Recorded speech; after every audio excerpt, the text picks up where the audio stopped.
கர்த்தருக்கு ஸ்தோத்திரம். இயேசுவின் அற்புதங்கள் 2. மத்தேயு புத்தகம்.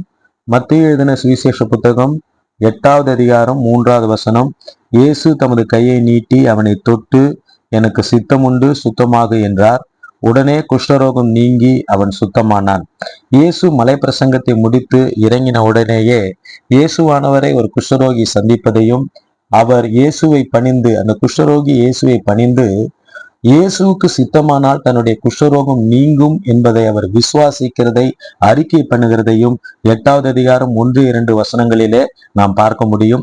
அந்த குஷ்டரோகியினுடைய விசுவாசத்தை பார்த்த இயேசு தமது கையை நீட்டி அவனை தொட்டு, எனக்கு சித்தம் உண்டு, சுத்தமாகு என்று சொல்லி அந்த குஷ்டரோகம் நீங்கும்படியாக அவனுக்கு விடுதலை தருகிறதையும் பார்க்க முடியும்.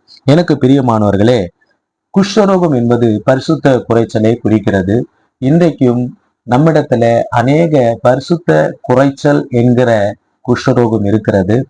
இந்த குஷ்டரோகம், இந்த பரிசுத்த குறைச்சல் என்கிற இந்த குஷ்டரோகம் நம்மை விட்டு நீங்கும்படியாக அந்த குஷ்டரோகியை போல நாம் அவரை பணிந்து, ஆண்டவரே, என்னுடைய இந்த பரிசுத்த குலைச்சல் என்கிற குஷ்டரோகம் நீங்கும்படியாக நீர் உதவி செய்யும் என்று சொல்லி நாம் அறிக்கை செய்வோம். குஷ்டரோகியினுடைய குஷ்டத்தை நீக்கின தேவன் நம்முடைய பரிசுத்த குறைச்சலை நீக்கி நம்மை தொட்டு, நம்மை ஆசீர்வதித்து, நம்மை சுத்தப்படுத்தி, பலப்படுத்தி நடத்துவார். ஆமென். God bless you all.